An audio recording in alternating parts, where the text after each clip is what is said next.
안녕하세요. 저는 얼마 전 정말 기가 막힌 일을 겪고 남편과 이혼을 하게 되었는데요. 친구에게 제가 겪은 일을 말하니 이곳에 한번 올려보는 게 어떠냐고 추천을 하더라고요. 익명으로 제보하는데 여기에도 저 못지않게 스펙터클한 일들이 많이 일어난다고 하면서요. 친구 말을 듣고 호기심에 여기에 올라오는 사연들을 몇 번 들어보게 됐는데 제 이야기와는 비교도 안 될 정도의 일들이 정말 많이 일어나고 있더라고요. 그래서 쓸까 말까 고민을 많이 했지만 그래도 용기를 내어 한번 적어보려고 해요. 저는 1년 전에 결혼을 했고 불과 며칠 전에 이혼을 하게 됐어요. 연애했던 기간에 비해 결혼 생활은 터무니없이 짧게 끝나버렸죠. 저희 인생에서 1년은 하루로 치면 1분과도 같은 정말 상당히 짧은 기간이었지만 고작 그 1년 동안에 온갖 일을 다 겪은 걸 생각하면 100년 같은 1년이었어요. 제가 이혼을 결심하게 된 이유는 남편과 시댁의 폭언 때문이었는데요. 저도 처음부터 그들에게 폭언을 들은 건 아니었어요. 결혼 전과 결혼 후 3개월 정도는 남편이나 시부모님께서 정말 잘해주셨어요. 모르는 사람이 얼핏 봤을 때 저를 딸이라고 생각할 정도로 잘해주셨어요. 남편과도 중학생 때부터 알던 사이라 정말 친구처럼 장난도 잘 치고 재밌게 지냈었어요. 연애하면서도 이런 집안에 시집가면 늘 웃는 일만 가득하겠다라고 생각을 했을 정도였어요. 저와 남편은 중학생 때부터 알고 지냈지만 고등학생 때 서로의 마음을 확인하고 만나기 시작했어요. 중학교, 고등학교를 같이 나와서 서로 알고 지내던 사람들이 많이 겹쳤었죠. 그래서 늘 친구들과 같이 모여서 놀고 학교 생활도 연애도 정말 재밌게 했어요. 저희가 몇 년간 친구였다가 연인으로 발전한 케이스라 처음엔 살짝 어색하더라고요. 한순간에 관계가 바뀌어버리니까 전보다 많이 조심스러워지고 대하기가 어려운 거예요. 아직도 어색한 공기가 흐르는 연인으로서의 첫 만남이 기억나네요. 평소에 자연스러웠던 행동들도 다 부자연스러워지고 둘 다 우왕좌왕 말도 아니었죠. 로봇처럼 그러고 있는 서로의 모습을 보는데 너무 웃긴 거예요.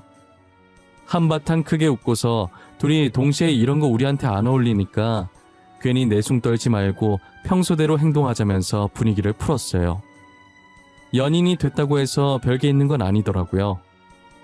오히려 서로가 서로에게 대해 잘 아니까 6년이라는 시간 동안 편하게 만날 수 있었던 것 같아요. 어떻게 하면 화가 풀리는지도 잘 알아서 싸우지도 않지만 간혹 싸우게 되면 금방금방 화해했었어요. 나를 이렇게까지 잘 아는 사람이 또 있을 수 있을까라는 생각이 들었고 남편도 저와 같은 생각을 하고 있었던 건지 지금같이 친구처럼 재밌게 살자며 프로포즈를 했죠. 저는 당연히 남편의 프로포즈를 받아주었고 양가 부모님을 만난 뒤 결혼 준비를 시작했어요. 프로포즈를 받아주면서도 걱정됐던 게 한 가지가 있었어요. 그건 바로 집안 차이였는데 저희 집안은 못 살지도 잘 살지도 않는 평범한 집안이었고 남편 집안은 시아버지께서 조그만 사업을 하셔서 저희 집안보다는 부유한 편이었어요. 아무래도 수준이 비슷한 집안끼리 결혼해야 마찰이 없을 텐데 저희 집안이 기우니까 걱정이 됐었었죠.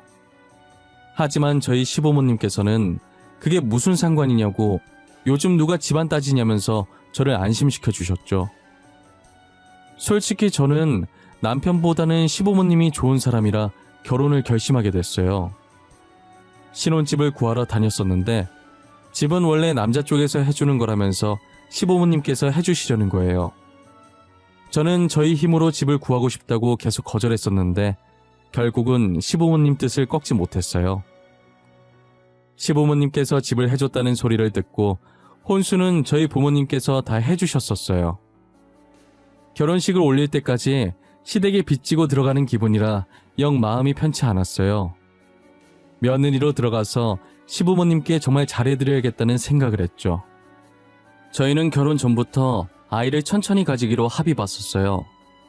처음엔 남편은 빨리 아이를 가지고 싶어 하더라고요. 그래서 한동안 남편을 설득하느라 애를 참 많이 먹었어요. 우리 아이는 천천히 가지는 걸로 하자. 나 다른 건 다 양보해도 이번만큼은 양보 못해. 솔직히 애 낳는 것도 여자고 키우는 것도 여자잖아. 그만큼 내 의견도 들어줘야지. 아이 키우는 거 힘들겠지만 그래도 아이가 있으면 우리 집이 더 행복해질 수 있잖아. 우리 부모님도 애 좋아하고 나도 애 좋아하고 그리고 집안에 애 웃음소리 들리면 얼마나 좋아. 내가 아이를 안 낳는다는 게 아니야. 단지 조금 천천히 가지자는 것뿐이지. 당신이 나 대신 애 낳아서 키워줄 것도 아니잖아. 그리고 우리 아직 젊은데 신혼 더 즐기면 안 될까? 아이 낳고도 계속 신혼처럼 쭉 즐기면 되잖아. 뭐가 문제야. 나는 너가 왜 이렇게까지 아이 낳는 거에 반대를 하는지 모르겠어. 아이 낳고 어떻게 신혼처럼 즐겨. 애는 뭐 혼자 커? 내가 키워야 하는 거잖아. 아이 낳는 순간 내 삶은 없어지는 거야. 온 신경을 아이한테 쏟고 내 인생을 바쳐야 하는 거라고. 저는 아이를 안 낳고 싶은 게 아니라 일찍 낳기가 싫었어요. 아이를 낳게 되면 그때부터는 온전한 내 삶이 없어지고 누군가의 엄마로서 살아가야 하는 거잖아요. 오로지 아이에게 저의 모든 것을 쏟아부어야 하는데 저는 벌써부터 그러기 싫었거든요. 아직 젊으니까 아이를 천천히 낳아도 된다고 신혼을 즐기자면서 남편을 설득하느라 힘들었죠. 남편도 듣다 보니 제 말이 틀린 것은 아니니까 나중에는 아무 말도 못하고 수긍하더라고요. 남편은 저와 결혼과 동시에 시아버지 회사에 들어가서 일을 배우기 시작했어요. 아무래도 장차 회사를 물려받을 사람이니 다른 사람들보다 하는 일이 많아서 힘들어 보이더라고요. 저도 일을 안 하는 건 아니지만 남편은 유독 다크서클이 볼까지 내려와서 피곤해 보였어요. 원래 집안일을 반반 부담하기로 했었는데 적응할 동안은 집에 와서까지 힘들게 하고 싶지 않아서 회사에 적응할 때까지 편히 쉬라고 집안일 도와달라는 말을 일치하지 않았었어요. 그런데 나중에는 이게 당연시 되어버려서 이혼할 때까지도 제가 다 하고 있었죠. 연애할 땐 대화도 참 많이 했는데 결혼 후엔 일하기 시작하면서 집에서 남편과 대화하는 거라곤 다녀올게, 다녀왔어, 밥 먹어, 잘 먹었다 이런 말밖에 안 하게 되더라고요. 한 번 말할 때 4글자를 못 넘기는데 이게 각 결혼한 신혼의 모습이 맞는 건가 싶었어요. 20년 동안 지지고 볶고 살아온 부부도 이 정도까지 아닐 거예요. 제가 결혼을 한 건지 아들을 하나 키우게 된 건지 모르겠더라니까요. 게다가 사업할 땐 인맥이 중요하다고 인맥 관리하겠다는 핑계로 남편의 귀가 시간도 점점 늦어졌어요. 매일같이 술을 퍼마셔서 이제는 이게 사람인지 개인지 구분이 안 갈 정도로 취한 상태로 집에 왔었죠. 남편이 비밀번호라도 제대로 치고 들어오면 다행이라고 절을 해야 할 판이었어요. 그리고 2발로 집에 걸어 들어온 게 언제인지 가물가물해져서 기억도 안 날 지경이었어요. 아무리 사업이 중요하다지만 뭔 생각 좀 하고 다녔으면 좋겠다고 남편을 걱정하고 있었는데 제가 지금 남편을 걱정할 때가 아니었던 거예요. 어마무시한 시집살이가 저를 기다리고 있을 줄은 꿈에도 몰랐거든요. 결혼한 지 3개월 정도 지나니까 저를 친딸처럼 생각하시던 시부모님은 완전히 다른 사람처럼 저를 못 잡아먹어서 안달난 사람같이 변하더라고요. 저는 다른 회사에서 일을 하고 있었는데 이제 가족 됐으니까 시아버지 회사로 들어오라는 거예요. 시아버지 회사로 들어간다고 해서 저한테 나쁠 건 없으니까 알겠다고 했었어요. 그런데 왜 저를 시아버지 회사로 들어가게 했는지 정확히 2주 뒤에 알게 되었죠. 회사로 출근해서 이제 막 일을 시작하려는데 시어머니께 전화가 온 거예요. 아가, 오늘 제사 있는 거 알고 있니? 얼른 와서 음식 좀 해라. 나 혼자서는 도저히 못하겠구나. 네가 빨리 와서 도와줘야겠어. 어머님, 저 지금 회사에 있어요. 어차피 제사 늦게 하지 않아요? 제가 퇴근해서 음식 만들던지 아님 사가던지 할게요. 사긴 왜 사? 직접 만들어서 올려야지. 빨리 와야 돼. 음식 할 거 많아. 거기 내 남편 회사인 거 잊었어? 너 간다고 해도 아무도 뭐라고 안 하니까 얼른 집에 오너라. 네?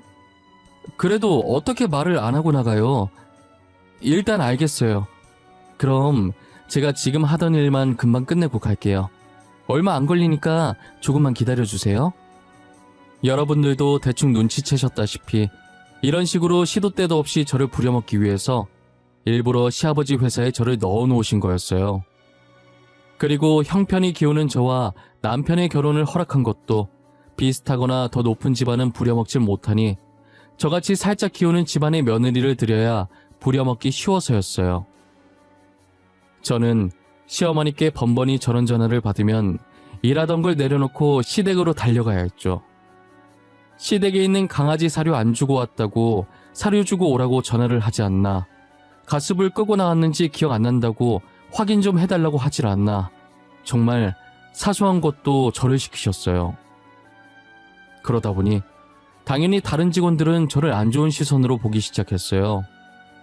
처음엔 제가 왜 자리를 비우는지 모르니까 시아버지 회사라고 막 다닌다고 쑥덕거렸었어요.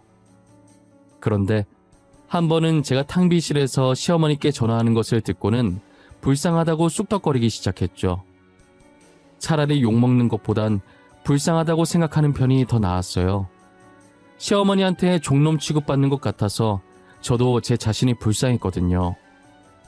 시아버지 생신에도 제가 외식을 하려고 했는데 무슨 소리냐고 저보고 직접 밥을 차리라고 하더라고요. 결혼 후 첫 생신인데 대충 때우려고 한다고 시부모가 물로 보이냐고 하면서 말이에요. 12첩 반상으로 상다리가 부러질 만큼 해오라면서 손가락으로 제 머리를 툭툭 치면서 말씀하시는데 그게 얼마나 기분이 나쁜지 당하지 않으면 모를 거예요. 저는 울며 겨자 먹기로 인터넷에 검색해서 12첩 반상을 직접 다 만들어서 해다 바쳤어요. 힘들게 만들었는데 수고했다는 말도 없이 맛 평가나 하고 있더라고요. 얘, 간이 하나도 안 맞잖아. 너는 어째 이거 하나 못 만드니? 잘하는 게 하나도 없어 정말. 도대체 저런 애는 어디서 굴러 들어온 거야? 너네 엄마는 이런 것도 안 가르치고 시집 보냈니? 여보, 그래도 새 아가가 한 성의가 있는데 너무 그러진 말게나. 아가, 나한텐 간이 딱 맞구나. 너도 얼른 와서 숟가락 들지 않고 뭐해? 성의는 무슨, 당신이 뭘 몰라서 그러는 건데 저거 내가 시켜서 억지로 한 거예요. 지 귀찮다고 밖에서 사 먹자고 했다니까요. 시애비 첫 생일인데 사 먹자는 게 말이 되나? 맛있는 거 먹이고 싶은데 음식엔 자신이 없으니까 그랬나 보지. 뭘 또 그렇게까지 반응을 해? 아가, 나는 뭐든 괜찮아. 그리고 이 사람 말 마음에 담아두지 마. 생각 없이 말하는 게 취미인 사람이니까. 죄송해요, 아버님. 제가 생각이 짧아서 괜히 두 분 싸움만 붙인 것 같네요. 기분 좋아야 할 날인데 진짜 죄송해요. 더 연습해서 다음엔 맛있는 밥 차려드릴게요. 시어머니께서 음식 평가하면서 저한테 일방적으로 화내고 계실 때 막아주신 건 시아버지밖에 없었어요. 열심히 제 편 들어주시는 시아버지 옆에서 남편은 옆에서 개걸스럽게 밥을 퍼먹기 바빴죠. 그럼 또 남편 먹는 모습 보고 시어머니께서는 남편은 며칠 동안 굶겼냐고 화내셨어요. 어찌나 자기 아들을 애지중지 여기던지 둘 다 꼴보기 싫어서 제 앞에 있는 밥그릇을 던지고 싶었어요.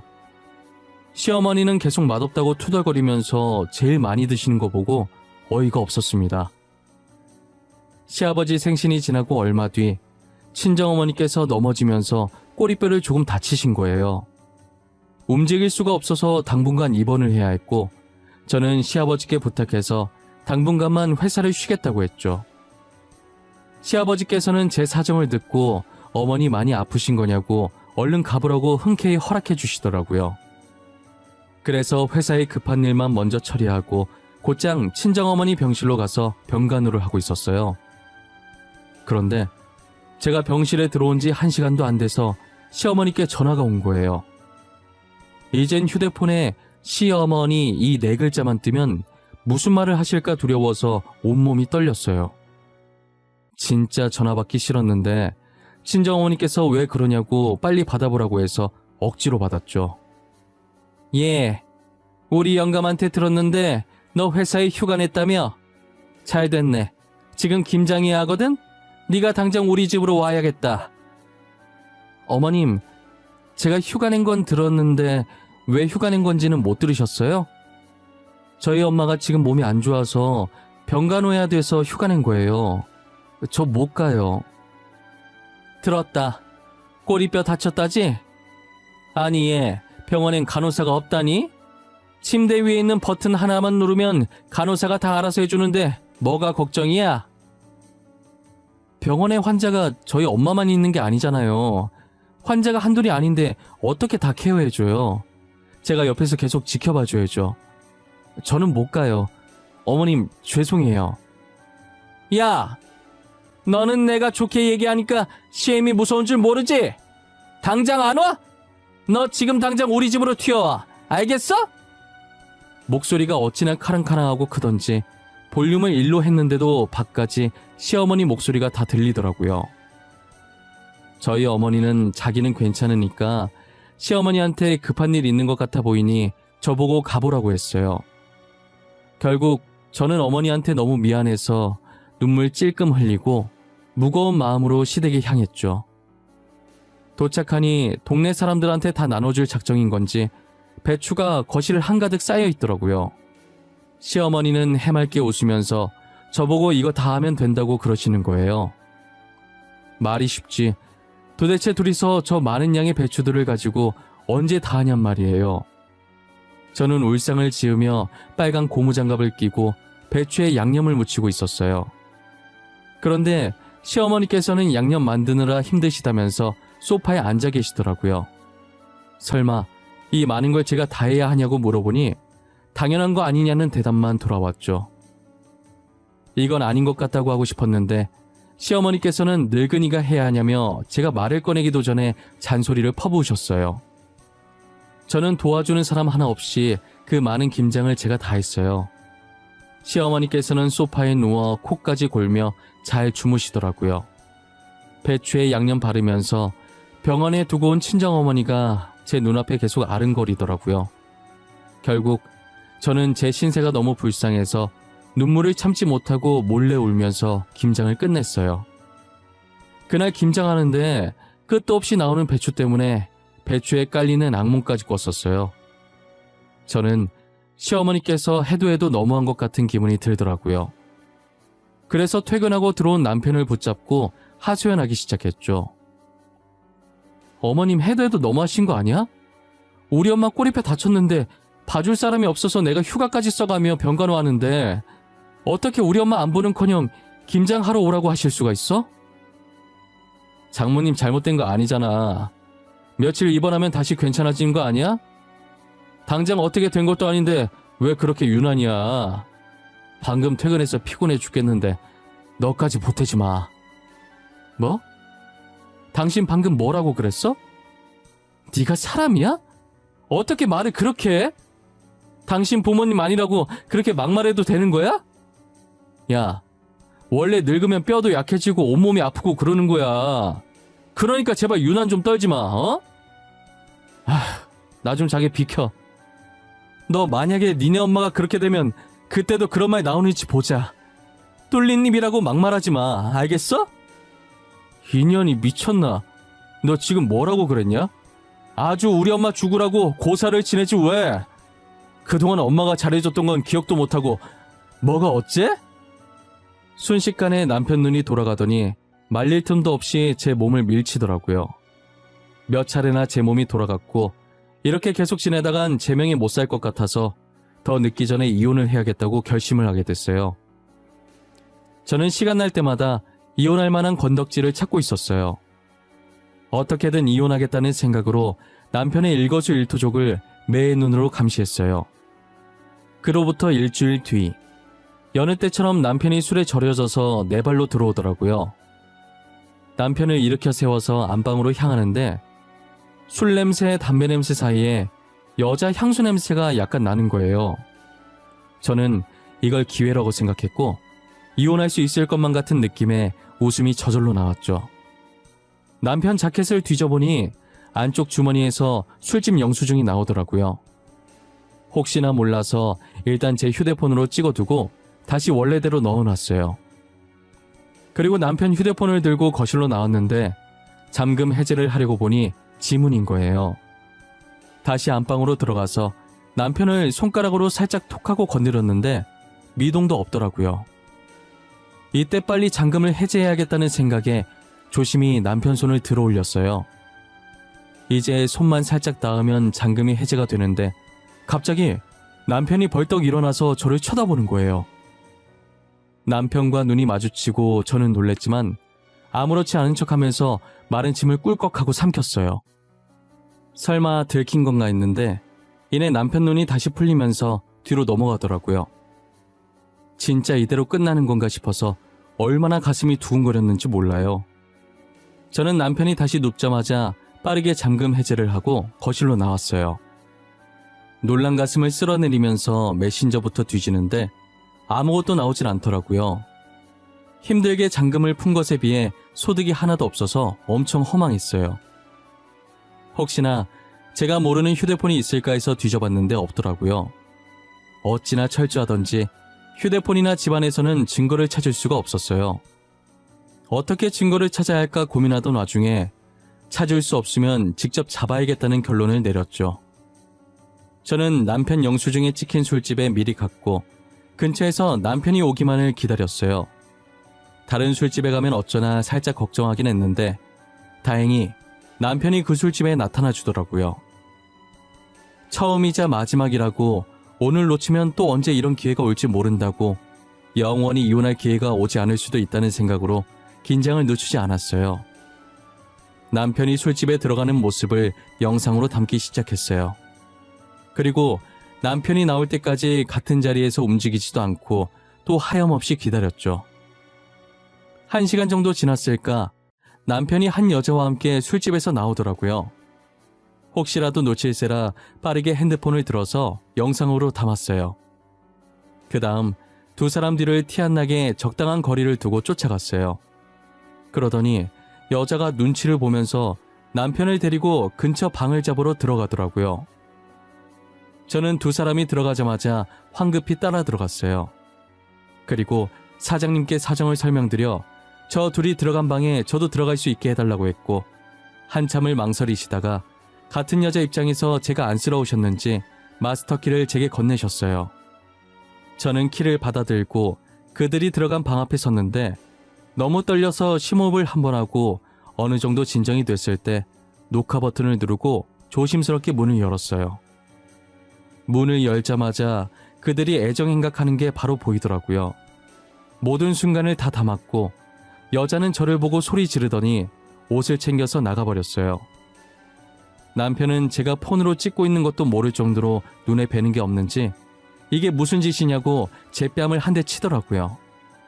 저는 남편에게 뺨을 맞으면서도 차라리 잘 됐다고 생각했어요.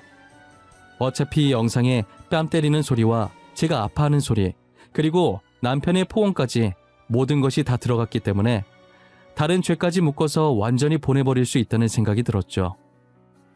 다음날 저는 진단서를 뗐고 술집에 다시 찾아서 그 여자의 신상을 캐냈어요. 남편이 시아버지 회사에 들어가면서부터 이 술집에 방문해서 그 여자와 자주 만나다 보니 안면을 트고 조금씩 친해져서 내연관계로 사랑을 키워온 거예요. 술집 직원들도 둘이 만나는 걸 다 알고 있었더라고요. 원래 그런 일 하면 이런 내연관계쯤은 흔하니까 그런가 보다 한 거죠. 그리고 여자가 모텔에 들어갈 때 왜 눈치를 봤나 했더니 유부녀였던 거예요. 그 사실을 알고 이혼 소송하러 가기 전에 상간녀의 남편을 찾아갔어요. 제가 예상했던 것처럼 처음엔 제 말을 믿지 않더라고요. 김진희 씨가 당신 아내 맞죠? 제가 이 말을 할까 말까 엄청 망설였는데 그래도 알고 있는 게 나을 것 같았어요. 김진희 씨 술집에서 일하고 있는 거 아세요? 에? 저희 집사람 칵테일 바에서 일하고 있어요. 근데 그게 왜요? 도대체 무슨 말을 하시려고 저를 찾아오신 거죠? 그 여자가 그래요. 자기 칵테일 바에서 일한다고? 이거 진짜 재밌네. 남편한테 자기 직업 속였나 보다. 김진희 씨 지금 주점에서 일해요. 칵테일 바가 아니라. 그게 무슨 소리예요? 주점에서 일을 한다니요? 장난치지 마세요. 저 그런 장난 안 믿습니다. 더 들을 말 없을 것 같으니 먼저 일어나 볼게요. 이 사진이랑 영상 보고 다시 말씀하시겠어요? 아마 이거 보고 나면 저랑 말하고 싶은 생각이 확 드실 텐데. 상간녀 남편이 일어나서 가려다가 무슨 말이냐는 듯이 인상을 찡그리면서 저를 쳐다보길래 저는 여유롭게 살짝 웃으면서 테이블 위에 있는 제 폰 화면을 손가락으로 툭툭 쳤어요. 제 손짓에 상간녀 남편은 저를 쳐다보던 시선을 제 휴대폰 화면으로 옮겼죠. 영상을 틀어주니 화면을 빤히 보다가 서서히 다시 앉더라고요. 그리고 옆에 사진을 몇 장 던져주니 떨리는 손으로 사진을 틀었어요. 사진을 한참 보다가 제 남편과 같이 나온 사진을 제 앞에 놓더라고요. 그리고 손가락으로 남편을 가리키면서 누구냐고 물어봤죠. 누굴 것 같아요? 뭔가 당신 표정은 이미 예상을 한 것 같은데. 맞아요. 그 남자 제 남편이에요. 당신 아내랑 바람난 놈이요. 술집에서 일하는 것도 모자라서 유부남이랑 바람이 났다고요? 그럼 아까 영상 속 남자도 그쪽 남편 되는 사람인가요?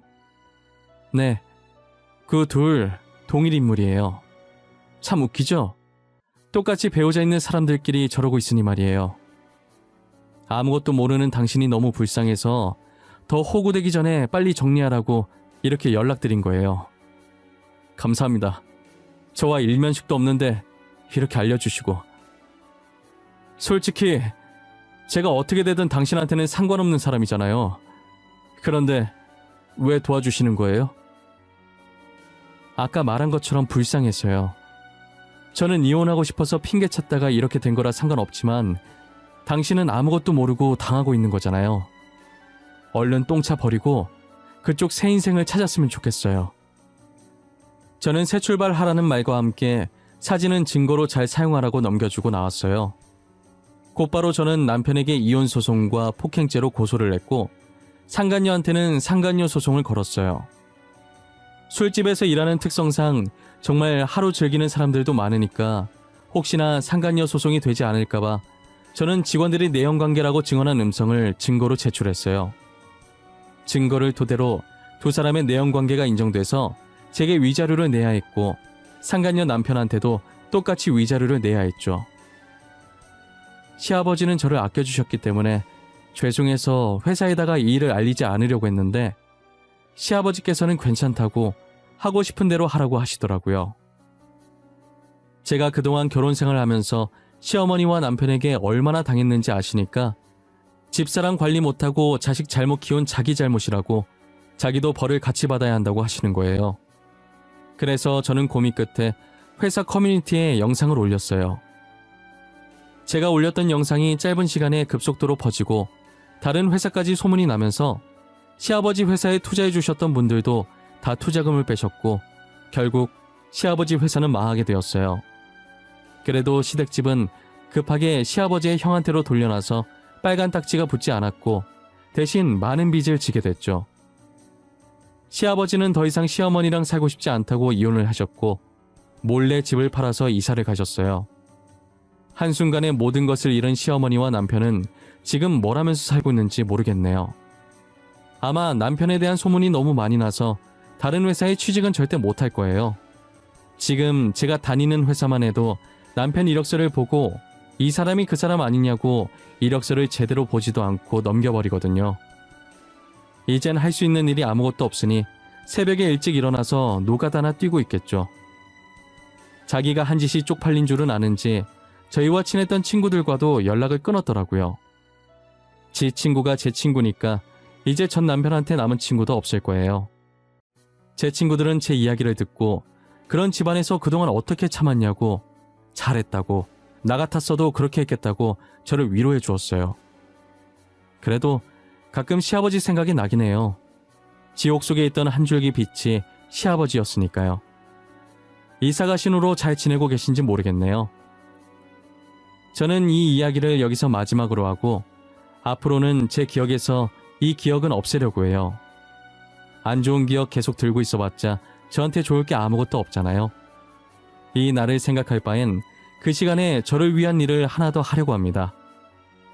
지금까지 제 이야기를 들어주신 모든 분들께 정말 감사하고 부디 아프지 마시고 늘 행복만 가득하셨으면 좋겠습니다.